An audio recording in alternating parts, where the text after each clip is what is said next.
and it was great because it played both ways. If people were pro-Australian, I could push the Australian-made down under thing. And if they preferred imports, well, we just ignore that and pretend it was German.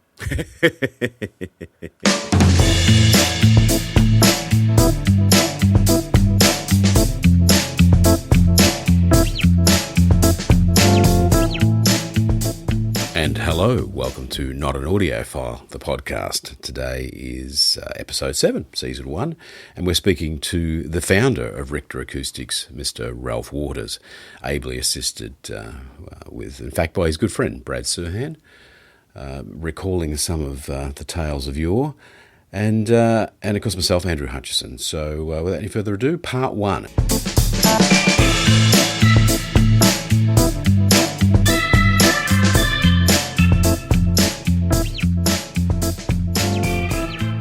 I do remember meeting Ralph.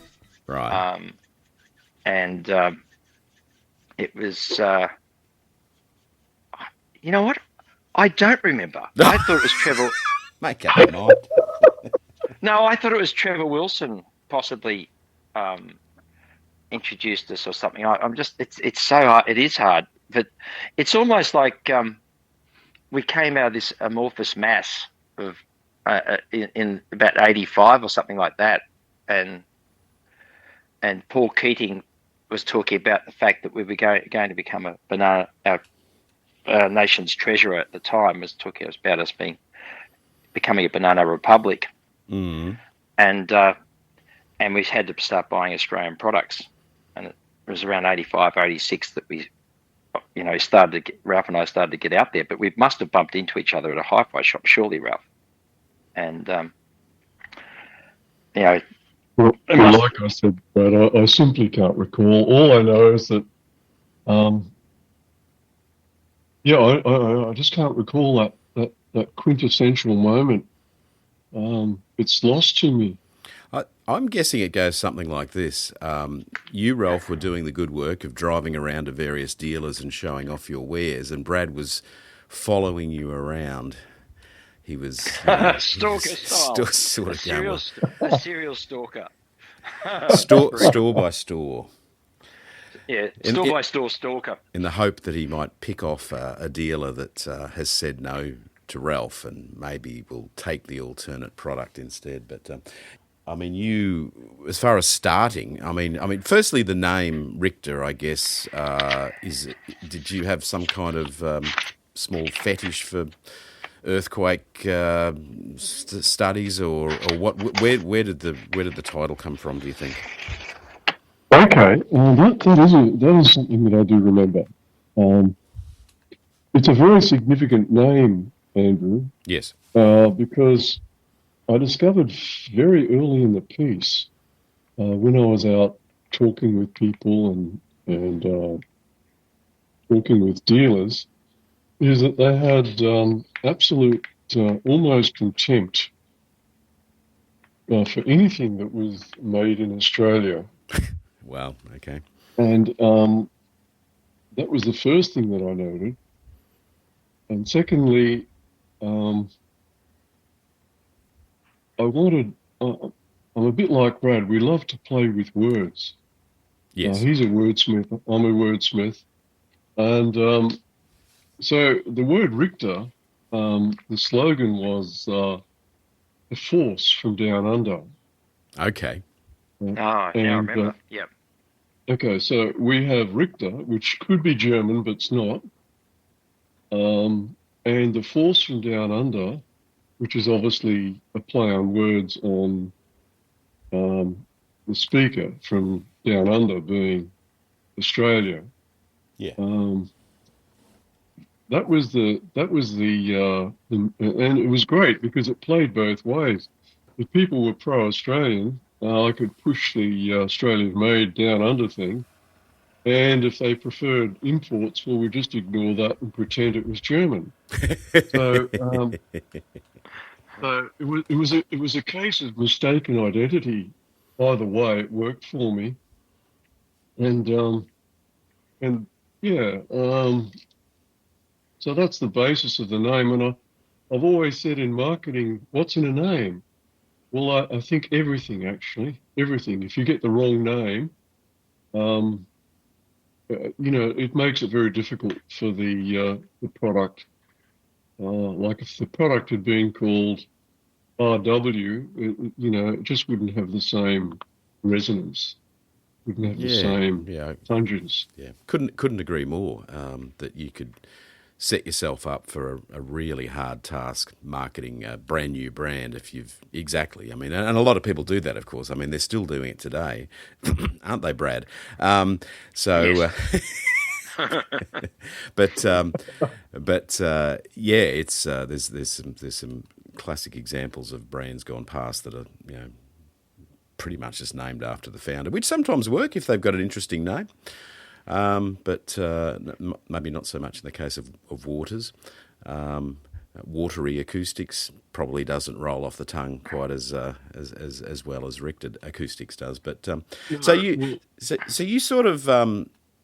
I mean, you at some point you must have made the decision. I mean, I'm assuming, rightly or wrongly, that you built a few speakers for your own amusement, and I guess they went well. Is that how you sort of decided that perhaps, maybe making them commercially was for you?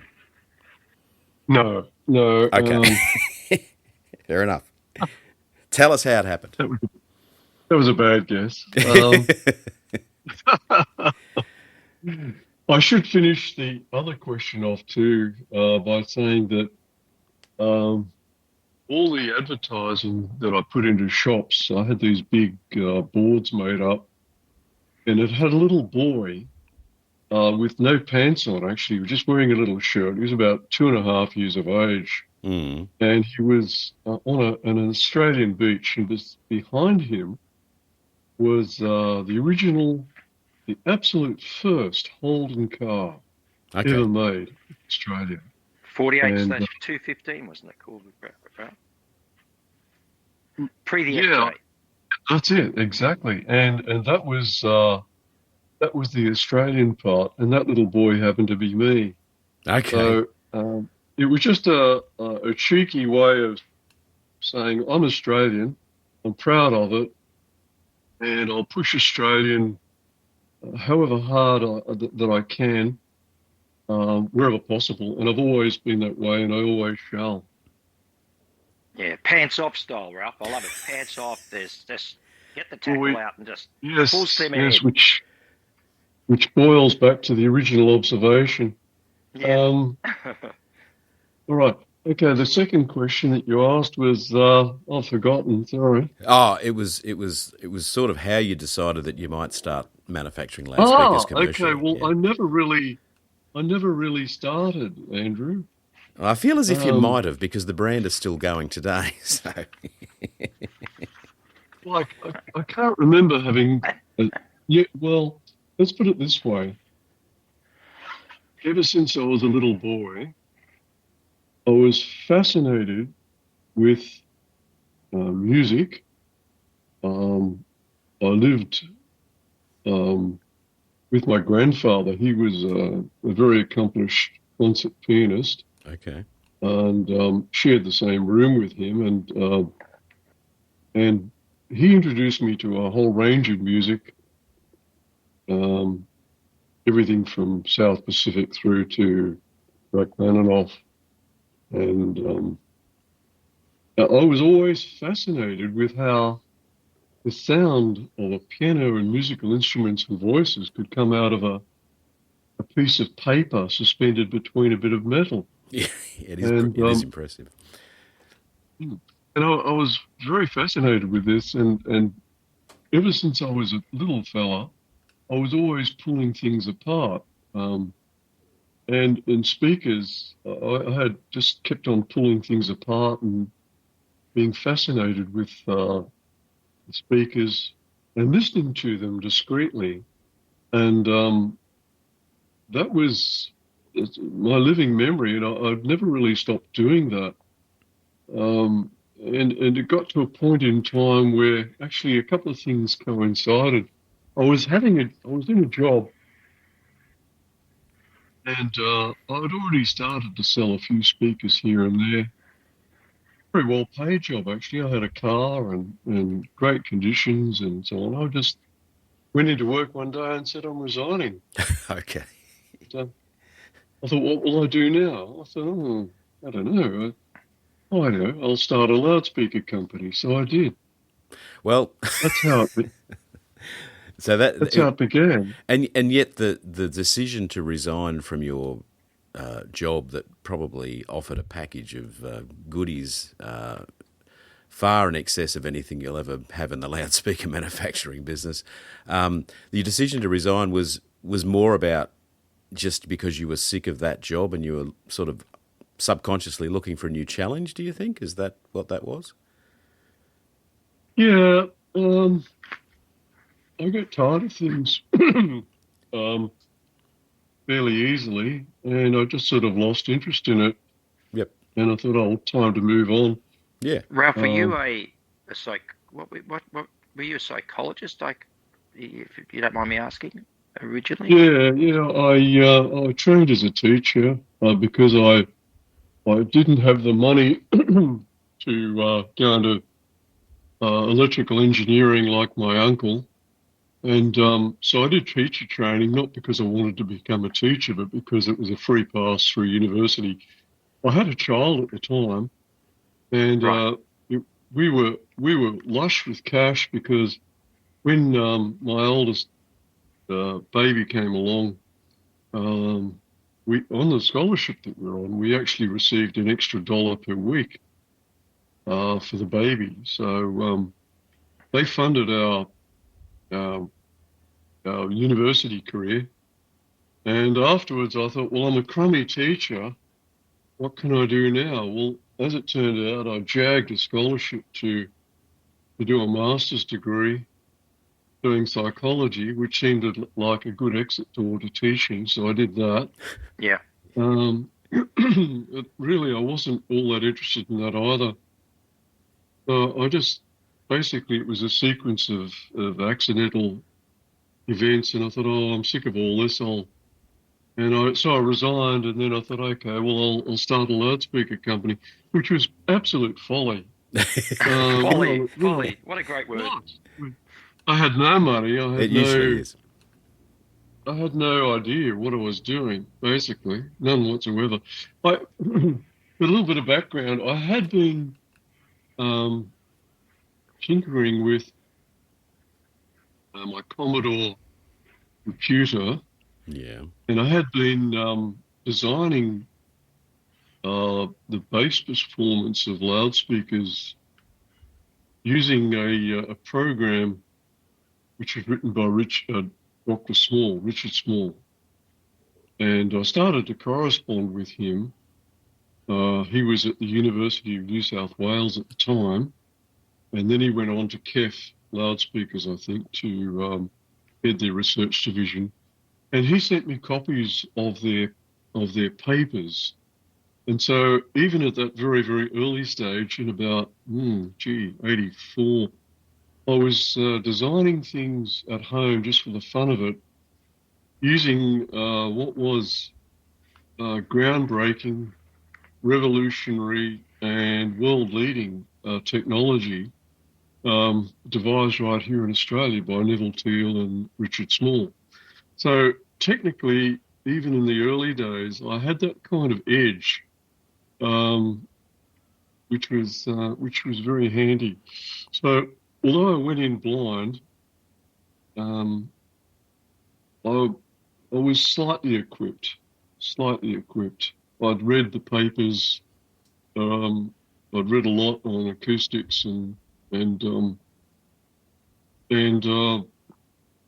yeah. So it was sort of like a natural next step, I guess. I mean, you clearly had a strong interest in it to be doing that, and I would guess from afar that you clearly must have. Richard Small must have cottoned on to the fact that you had an understanding and a strong interest for the backwards and forth that was going on, which you immediately think you were emailing him, but of course it was the 80s and you were, I don't know, were you sending him letters or ringing him up? How was the communication happening? I wrote to him. It was by letter. I didn't actually speak to him. I think I only had one or two conversations with him, but excuse me, I was just recovering from the flu, and so it was all by correspondence. Yeah, it's how it was done. I mean, it's kind of forgotten, and so the fact that you were using software that early, I just wonder how many serious manufacturers were really even in the mid 80s. I mean, they would have had some very expensive measurement equipment, chart recorders, what have you. But I mean, how many people do you think were using? I mean, do you remember the name of the software? Was it something that Richard Small had kind of written, or was it what was the product that was running on your Commodore 64 that was booting off no doubt a cassette drive or something? Well, you're going to laugh. The original equations were translated into a series of commands, and they're published in the back of a Radio Shack design book on loudspeakers. Wonderful. Oh man, what, the Red Book? The Red Book. That's it. The Red Book. I mean, Chairman Mao had have a look at the back. Yeah, I unfortunately I don't think I have that book anymore. I think I've got all of the books that I bought except that one, which is kind of frustrating. But I think I bought it when it was like 12 or something. So it's been lost in, I don't know. It's gone. But I have vague memories of some base. Is it so? We're talking BASIC, I guess. Is that the programming language? Is that what it was? Yeah, that's right. I didn't know anything about BASICs, but I had a friend who did, and he programmed up the TRS, the Commodore Trash 80, I think it was, and Trash 80. The program was actually fed in via a cassette tape. It was all very... yeah. Oh, beautiful. The TRS 80, Trash 80, or the Totally Ratshit 80, I think, were the two joke titles. But yes. Yeah. Anyway, so that's amazing. That's interesting, isn't it? Because both, I'm going to drop my buffhead in here and say that Dick Small, Ralph, I went and saw Dick Small. I thought it was at Sydney Uni because that's where I was studying initially, and went and knocked on his door, and he gave me some formulas, Ralph. This was 1979 or 80, but he was very patient, and I only saw him once. The fact is, it seems like he was very generous and open to sharing information. It's really good to hear. I didn't know that you had those conversations, inverted commas, with Richard Small. It's bloody marvellous.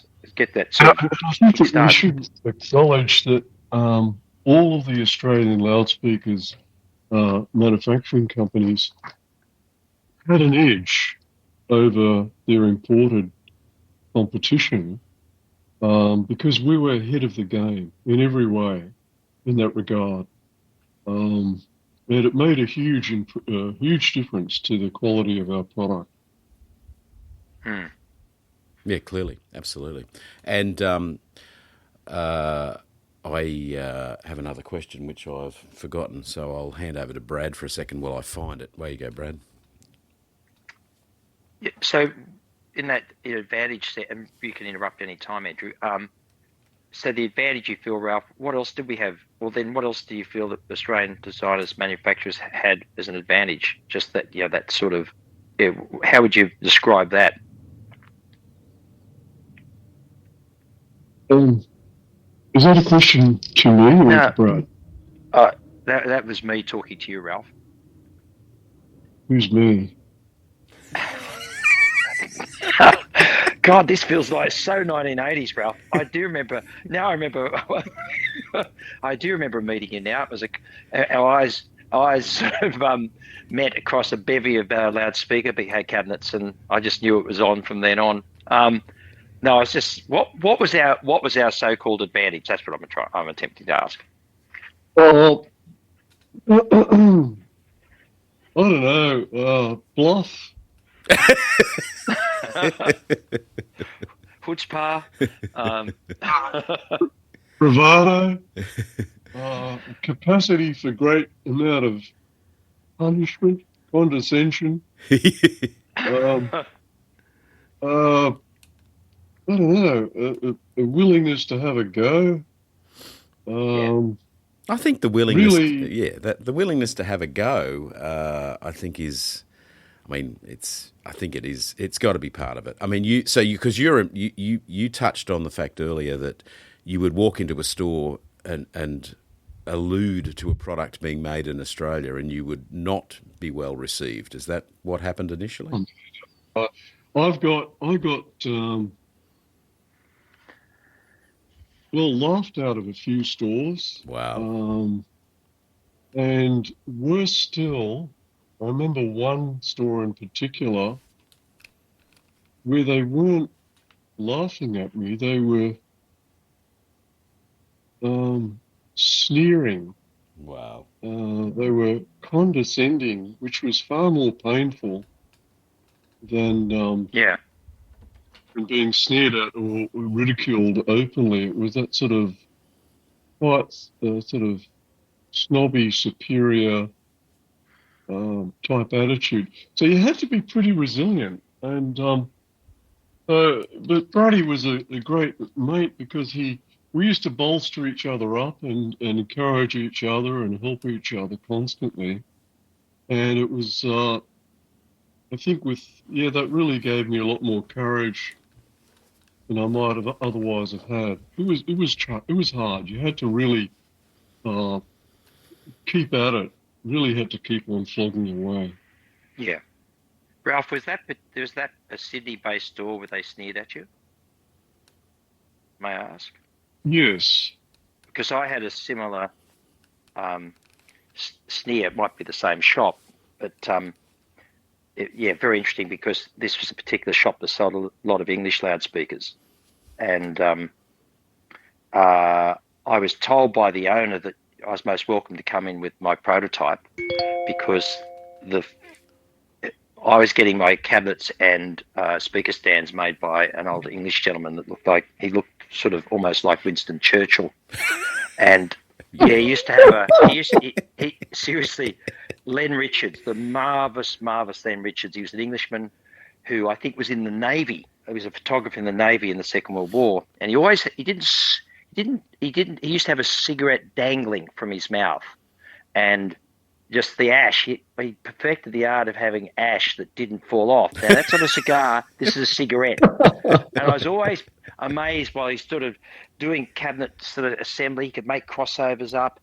And Len Richards knew this particular character, another Englishman who owned this shop. And he used to make speaker stands for him. And I had lunch with Len Richards and this particular character, and the guy said, the bloke said, bring the speakers up. I'm happy to hear what you're doing with Len. And so I took them up with the crossover on the outside, foolishly. And because that way you can adjust it. Oh no, he pulled my pants down metaphorically. Oh yes, he and another bloke they just tore strips on me, how not professional it was. Australians are never going to be able to design a speaker like the English. And I was supposed to leave the shop with my tail between my legs. Now, the fact that I haven't got a tail per se, but I did feel like I should wrap the tail around myself and strangle myself initially. But then I thought, no, call me old-fashioned, Ralph. What happens when people do that to you? You say, fuck you, pardon my language, and I'm going to just keep going. So you have a harder crack. So we'll discuss it off air, but I'm pretty sure. Did I just say off air? We're going to make it a radio show in the future. Yeah, we're making it. Well, we'll discuss it off air to see if it's the same person. But by jingy, it did work to our advantage, Ralph. And the show's about you, not about me. But Len Wallace Audio and this particular guy used to have alternate weeks of in the Pink Guide advertising their stuff, doing their stuff. And then this particular fellow was bagging Australian loudspeakers. And then Len Wallace would the following week say how good Richter was or Orpheus was. So I love the fact that we actually sort of got some benefit out of it. So I'm going to stop talking and you take over now, Andrew. Well, I'll let Ralph take over actually, but because I'm interested to hear how many years, Ralph, you had to drive around banging your head against hi-fi shop doors or walls or the owners to get something happening. I'm guessing that you got a few supportive people initially, but Yeah, Andrew Goldfinch was the guy that owned a hi-fi shop in Cremorne, yeah, and also in the city. okay, And Andrew was very good to me. In the first year or so, he was very good to me and very encouraging. He took me under his wing okay, to a certain extent, and yeah, that made a big difference. Um, but in regard to the English speaker thing, I recall when I was buying my first set of speakers in about 1975, I I went to a hi-fi store, one of about 3 million on Kent Street and Clarence Street at that point. yeah, And I was very impressed with the reputation of the Kef Concerto, actually. okay, And it had rave reviews from British reviewers. And I listened to it and I thought, oh, it doesn't really do anything for me. There's yeah, nothing in that speaker that I like. It doesn't excite me or interest me much. Um, but the reviews were so positive, I thought, oh, I must be wrong. yeah, And I bought a kit, a Kev Concerto kit, speaker, put it together, and I proved to be right. It just had no interest in me at all. It was just didn't do a darn thing for me, and I thought, well, what's all the fuss about, you know? And around about the same time, I bought a pair of Coral speakers. They were coaxial 8CX50, I think they were. mm, And they were my second set. The first set that I bought were when I was 12. And I mounted them in a box, yeah, and they just sounded magnificent. They were alive, they were natural, they were alive. And they were interesting. They were really involving. You just wanted to listen to more and more music. yeah, And I thought, well, that's the kind of speaker that I want to listen to. And so from that point, I really, I didn't have a very high regard for a lot of the British speakers. I thought they were a bit like stirring your porridge. If you like, if you like porridge, wonderful. But if you like music, yeah. you could probably do better. That's a bit of a gross generalisation. There were some goodies there amongst them, but I thought a lot of the English reviews were rather pompous and had a rather inflated view of their own, their own product.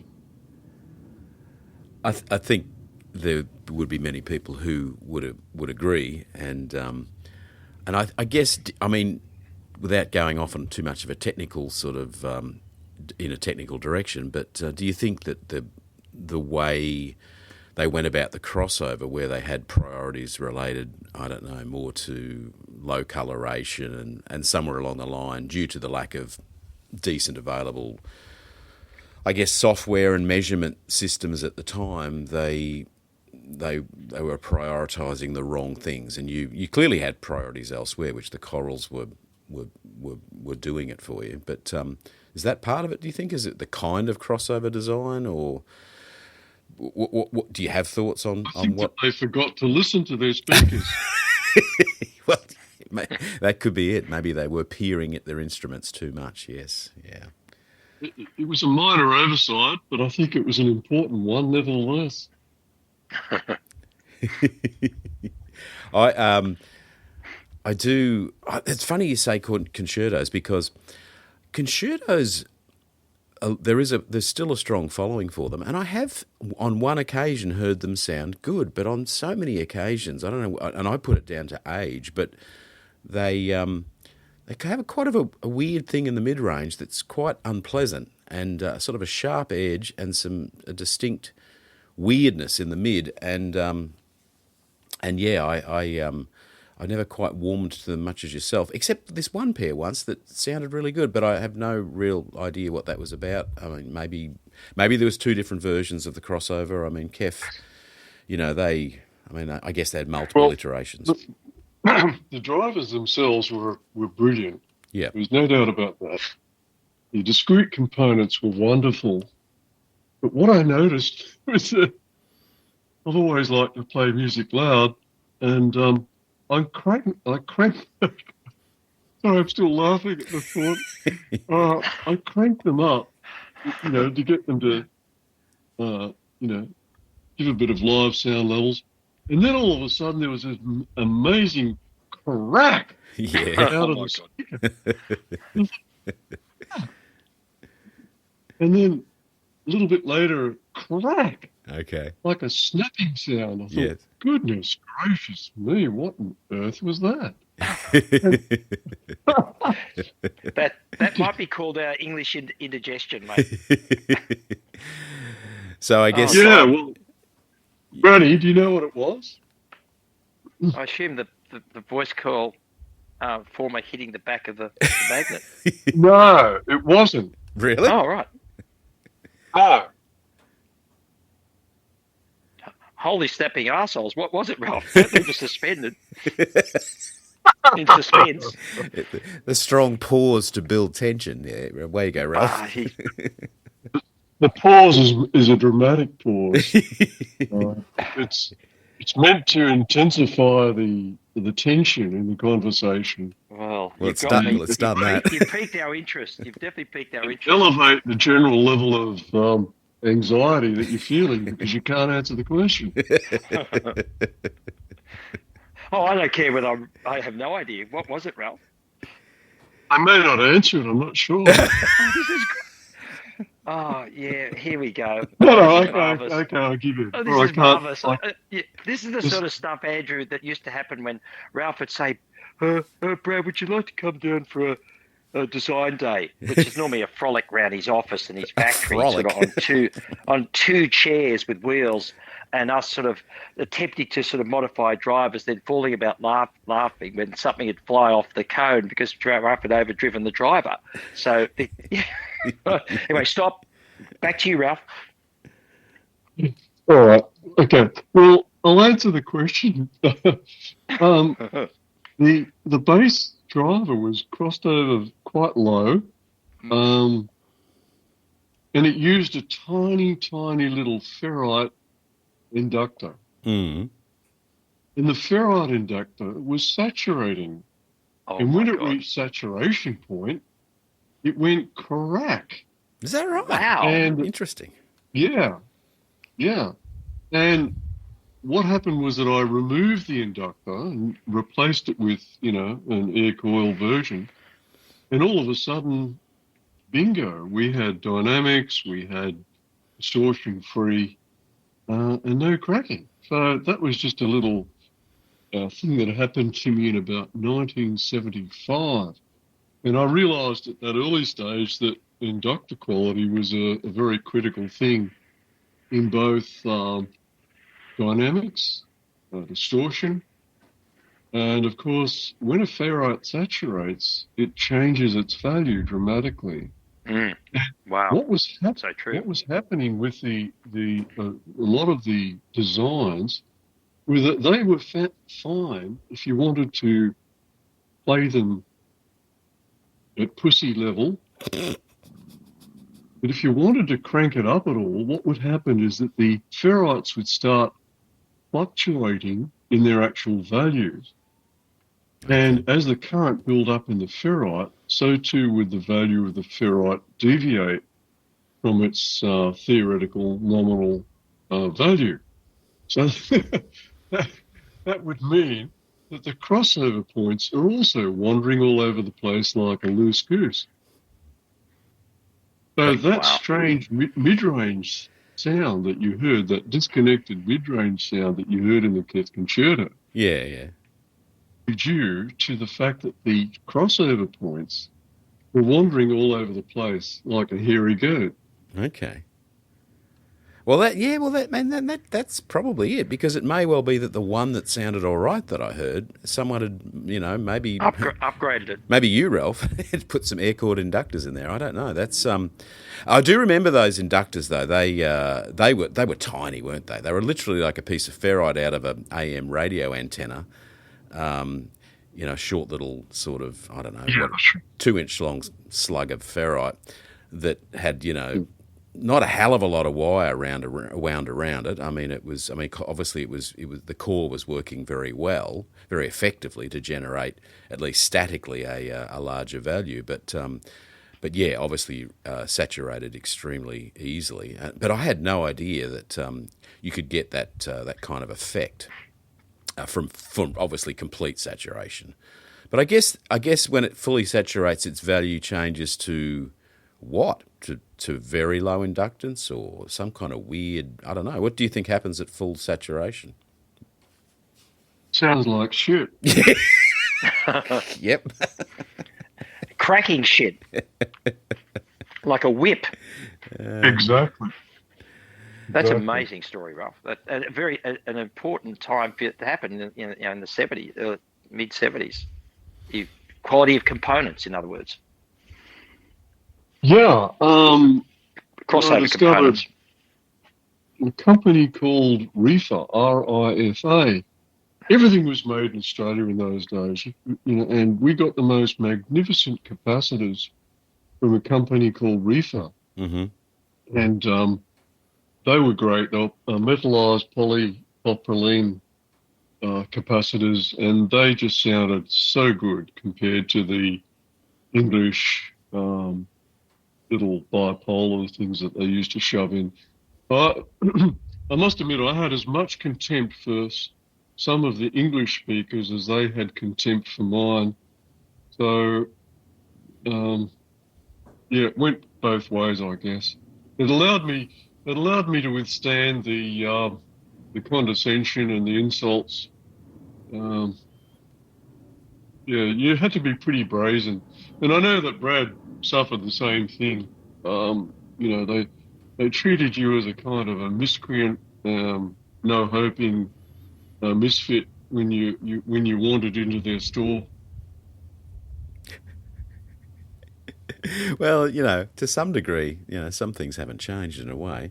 I mean, at the moment, so you started, Ralph, at a time when Australian manufactured speakers were not a thing, really. They were just proper ones, were just, thanks to yourself and Brad and I guess Colin Whitemower and a couple of others were just kicking off. And so you were going into uncharted territory. And I guess, to some degree, that's the way it's been for the last few years, where the industry has slowly wound down, as all of Australian manufacturing largely has, with the demise of lots of serious manufacturing, such as obviously motor cars. It's actually a similar time. It's not as bad as when you started, because there's history to show that, of course, you can be successful manufacturing loudspeakers here, but there wasn't at your stage. I mean, you were something of a pioneer, really. I mean, in reality, what loudspeakers were sold? I mean, I know there were loudspeakers manufactured in the 70s, but they weren't. They were slightly more of the banger variety, I guess. Is that a correct thought? I should clarify that it's very hard for some people to understand what the marketplace was like in those days. And during the 60s, the Australians made a multitude of televisions, amplifiers, transistor radios. There were a lot of electronic manufacturers in Australia. Absolutely. And similarly, there are a lot of loudspeakers made in Australia. I mean, when I say a lot, an inconceivably huge number of speakers were made in Australia. Because in those early days, I remember when I was 12, I bought a stereo test record. I just bought my first stereo at the age of 12, and it comprised a ping pong ball bouncing from left to right speaker Yes. and returning from the right speaker back to the left speaker. And we used to listen to this for hours on end. So, and everybody became obsessed with stereophonic high fidelity, and everyone had to have a set. And so what happened was that in at least four that I know, factories in Sydney alone, during the late 60s and 70s, there were fairly large factories pumping out speakers on sometimes 24-hour shifts. Yeah. There was a big Philips factory over at Cogra. There was Cole Mort over at Liverpool. Yep. There was a speaker company called Chadwick, and people don't remember Chadwick. No, I do. That rings a bell. Yeah. Goodness me, they had all this automated machinery for making cabinets. The machine would feed the sheet of particle board onto the thing. It would be cut all in one hit. All the cuts would be performed at once. All the holes would be cut, and then it would be folded up and made into a speaker in no time flat. Yep. It was the most incredible time. There were literally tens of thousands of speakers going out into the marketplace. There was no computers, so everyone was buying a stereo. And so there were, but the trouble was that nearly all of them sounded ghastly. That was the catch. And the word ghastly is about appropriate for that age. You don't hear ghastly anymore, but I tell you what, Ralph, that was used back then. So there were some pretty nasty things out there. Yeah, so that turned like people like myself and Brad into a huge advantage, because these speakers were often the first purchase these people had made, and they were looking for something better. They're out shopping for something better, and we just sort of fell at that moment in time when it was fortuitous. There's no doubt about it that Australians were ready to buy something better, and we just fell in that moment where buying Australian was also a favoured idea, and that was our advantage. And I think it might be almost like 1 in a million event, where all these things coincided, and it worked to our advantage. So yeah, it was just a brilliant time to stumble into the market. And so we stumbled around the market, and we kind of I didn't know what I was doing half the time. I had no idea really how to market or how to do anything really. I just sort of kept at it, and bit by bit. One of the things that I did get early in the piece was some very, very good test gear. I had a MLSSA test system, which was very, very sophisticated, and even today, there's not a lot that would. Melissa, it's commonly called. Yeah, Melissa. Yeah. And it was brilliant, and I think that would have made, with the LEAP program that we were using, which was based on Small Teal's pioneering work, we had the technology to probably be better than most of the imported speakers. Most of the overseas companies were still using what do they call them? The Neutrik. It was a Neutrik chart recorder. A chart recorder, exactly. That's the kind of technology they were still using. Whereas we had this we were actually ahead in our technology, and we were able to, I think, put out a better quality product because of that. That was certainly one aspect of the equation anyway. Andrew here from Delacord Loudspeakers. Yeah, that was me talking, interviewing Ralph, and now I'm doing my own ads. It's a low-budget operation. We'll be at the show, the Australian HiFi show, the Stereo Net show at the Pullman Hotel, Albert Park, Melbourne, in a few days' time. Please drop into the room, 2204. We'll have our new model on display, which we are very happy with. It's something a little different. It sounds delightful, I think, but of course, highly biased opinion. But come by, have a listen, and of course, you'll see Brad Serhan wandering around the show, taking interviews, etc. Feel free to speak to him. He will record your wise words, and we may put them to air. So if you're at the show, please, speak to us, drop into the room, and have a great time. Brad and I used to get in the car at Sydney. Yeah. Remember that first Hi-Fi show in Melbourne? We would talk the whole way. And when we got to Melbourne, we would talk till 4 a.m. in the morning, go to bed, talk for the next 3 days, 12 hours a day, jump in the car, drive all the way home and talk all the way home. Yes, we did. It's one of the skills that Brad and I had developed very keenly, was the ability to talk. Prone to prolixity, loquacious, all those bullshit words. We marinated in them. Unfortunately, we never developed the skill of talking sensibly. I'm not commenting. Is it okay, Andrew, to tell a little story about that trek to Melbourne, the first Hi-Fi show we did together? Well, I think it was our first Hi-Fi show. Stocks. Oh, please tell the story about Vasey Stocks. Well, there's another story that got us to Vasey Stocks. You have permission. Proceed. Thank you, sir. And you could always, cut it out. So Ralph and I, we thought we're going to give the Melbourne market a good old crack, and we decided to do the Melbourne Hi-Fi show. Now, this is 1989,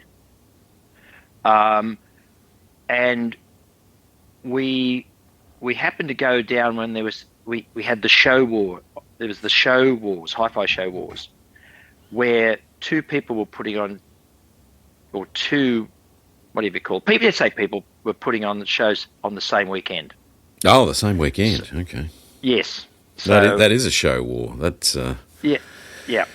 And we chose this particular one, which was being housed, for want of better words, in a GPS school, a private school, mm-hmm. And beautiful grounds and that sort of thing. So Ralph and I packed up his trailer and put my kid in it, and his kid in it, and we got his light blue Toyota Corona, the one which handled quite well, if I remember rightly, but when Toyota suddenly decided to do an RTS thing like Holden did. So Ralph had this sort of wonderful old Toyota Corona, and we drove to Melbourne, and we did a lot of talking. And I said, Ralph, what about accommodation as we got in the car? What are we going to do about accommodation? Because we hadn't planned that. And Ralph said, oh, Brad, don't worry about that. I've got an old girlfriend I know we can stay with, and she'll be fine with that. I said, you sure? He said, yeah, no worries, mate, no worries. Anyway, off we went, and it's not just sort of modern day drive to Melbourne, no traffic lights like we've got now. It's sort of the Hume Highway and over bumpy roads and whatever. Let me tell you, Ralph's a very, very skilled driver. Okay. And no one can throw a Toyota Corona circa 1983 or 82 with a trailer on the back into a corner like Ralph and get it through the corner, just getting the apex right with the trailer hanging up the back beautifully poised to slingshot you around the corner. A little bit like NASA taking a spaceship from Saturn to Uranus, or Uranus. Anyway, so we finally get to Melbourne. It's late, and I said, Ralph, what's happening with the with your friends? So we had to find a public phone. It's pre-mobile phones, and he rings her, and she now has a boyfriend, which meant that, unfortunately, she wasn't very well. I don't think she was too excited by the fact that she might have Ralph staying with a friend. And no, I've got a boyfriend now, Ralph. It's not possible. So we looked at each other. Where the fuck are we going to stay? But fortunately, we were able to get into the old school building, and we found our room. And we I think, Ralph, I don't think we took all the gear up at that stage, but we had sleeping bags and stuff with us, and they had benches outside the schoolrooms. But unlike public schools, these private schools had padded benches. Very lucky. And so we were able to sort of camp down on that. And I thought, gee, this is just, this is what I call quality living. You know, this is just superb. It's like camping out with a fucking airbed. It's just superb. You can't get better than that. It's called glamping. We were glamping in this private school.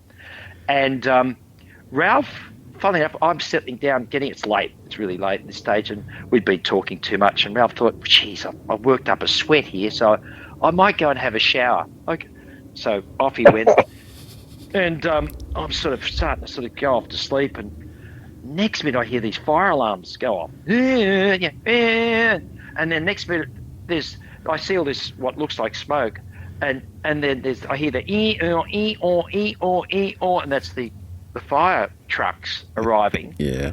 What in fuck's name is going on? And next minute I see Ralph with a towel around him, quasi-naked, as you tend to be when you have a shower. He'd had a hot shower because it was very cold. And there's so much steam, it triggered the fire alarms.